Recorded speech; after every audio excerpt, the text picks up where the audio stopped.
Tidak banyak yang boleh diceritakan tentang taktik bertempur kita, tentara Indonesia. Yang pasti, kalau diadu perang dengan tentara Amerika seperti yang terlihat di film-film, kita jauh lebih unggul. Entah kelemahan atau keunggulan, tentara Indonesia bertempur masih menggunakan hati. Kalau tidak pakai hati, mungkin kelompok kriminal bersenjata di Papua sudah diberantas habis bersama keluarganya. Seperti Israel membunuh warga Palestina yang melemparkan batu kepada mereka. Soal pelanggaran HAM bisa diatur kemudian. Kronologis bisa diatur. Barang bukti bisa dicari. Yang di kota besar, yang di keramaian tol saja bisa. Apalagi yang di hutan pedalaman Papua. Mana mungkin ada CCTV di Pohon Sagu. Kecuali kalau kita jujur dengan kesatria mengakui perbuatan kita. Tidak sembunyi, mengorbankan nama baik lembaga negara yang mengayomi.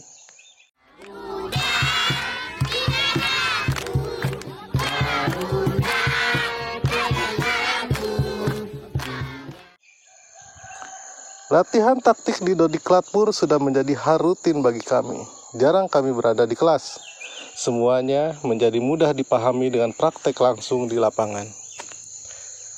Selesai apel pagi, kami mulai jalan kaki menuju lokasi latihan.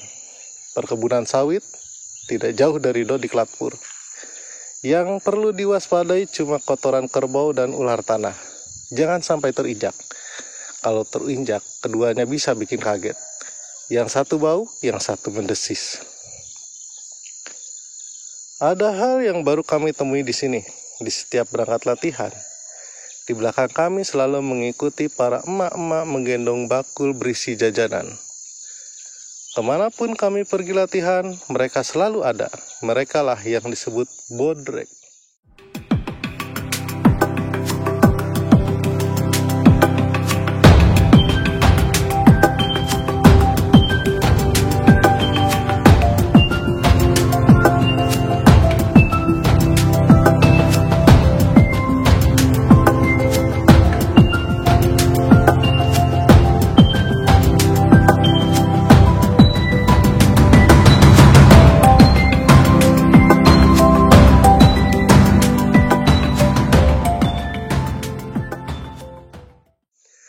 Entah mengapa sebutannya bodrek.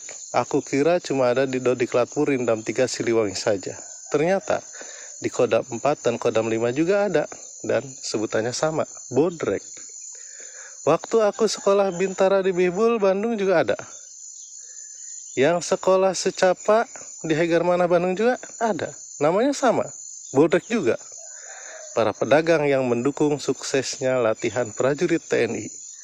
Mungkin karena ada di mana saja dan kapan saja, namanya menjadi bodrek, senantiasa siap setiap saat. Dan bisa jadi juga, karena dengan jajanannya, mereka menghilangkan rasa sakit kepala kami akibat lapar. Adanya para bodrek yang mengikuti saat latihan sama sekali bukan gangguan bagi kami, malah menjadi pengganti kehadiran keluarga. Dengan para ibu-ibu bodrek, dengan mak-mak bodrek, kami bisa jajan sambil bercanda tertawa lepas.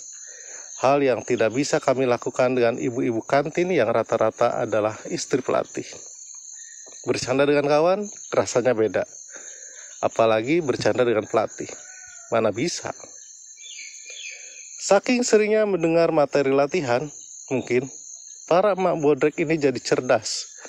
Khususnya pelajaran membaca peta pada materi navigasi darat.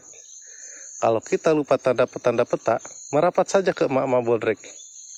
Mak, ini tandanya apa, Mak? Ini tanda peta ini. Oh, kopi eta mah. Kalau ini apa, Mak? Eta mah aren atuh. Kalau yang ini, Mak, jajan dulu atuh, nanti Mak kasih tahu. Biasanya begitu, Maknya. Akhirnya kami pun jajan. Setelah kami jajan, sambil makan jajanannya, baru dikasih tahu. Ini kuburan Islam, ini jembatan, ini kelapa, ini batas kabupaten. Karena sering dengar pelatih mungkin, Jadi tahu aja si Ma ini. Mengapa tidak bertanya ke pelatih? Namanya belajar ya pengen nyaman. Kalau nanya dijawab sambil dibentak, mendingan nggak tahu aja sekalian. Ada seorang legenda bodrek di Dodiklat Purindam 3 Siliwangi.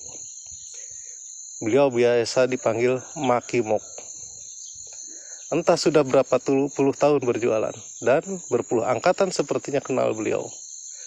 Seniorku yang angkatan 1992 mengatakan saat itu Makimok sudah berjualan, menjalankan profesinya sebagai bodrek. Tentara yang lulus tahun 2019 kemarin, bintara reguler, mengirim aku foto Makimok, dan ternyata beliau masih berjualan. Walaupun sekarang tidak pernah ikut kalau lokasi latihannya jauh, karena sudah tua. Kalau saja 27 tahun minimal beliau berjualan sebagai bodrek, dan kalau setahun 3 angkatan, 2 angkatan Tamtama Infanteri dan 1 angkatan Bintara Infanteri, maka Makimok sudah mendampingi 81 angkatan. Belum ditambah yang secabar Reg Infanteri, yang kadang-kadang kejuaraannya di Ciuyah, di Dodiklat Purindam 3 Siliwangi. Kehadirannya, besar kecil dukungannya mengantarkan kami kepada suksesan saat ini. Kehadirannya, besar kecil dukungannya, besar kecil jasanya mengantarkan kami kepada kesuksesan saat ini. Jasanya mungkin dirasa kecil, tapi sungguh berarti. Saat kami lelah, haus, atau lapar, teriakan Makimok terdengar merdu. Jang, nasi cerena ye, temulawak na ye. Nasi cerai yang dijual adalah nasi beras merah khas Banten. Temulawak adalah minuman ringan tradisional, semacam limun. Aya kerupuk jengkol jeung bala-bala, Mak. Aku senang makan nasi cerai dengan lauknya, kerupuk jengkol dan bakwan. Tambah sambal, rasanya nikmat sekali. Aya Kasep, biasa begitu Makimok menjawabnya. Aya Kasep, kalau diterjemahkan ke Indonesia jadinya ada ganteng. Jawaban mesra seorang ibu kepada anaknya. Temulawakna di esan tuh, Mak. Temulawaknya bisa pakai es enggak, Mak? Tanyaku berharap dapat merasakan minuman dingin. Henteu atuh Kasep, lamun di esan nggak jadi temulawak meureun, jadinya temulawas. Punya selera humor yang cerdas juga sih, Mbak. Kalau pakai es bukan temulawak, tapi temulawas.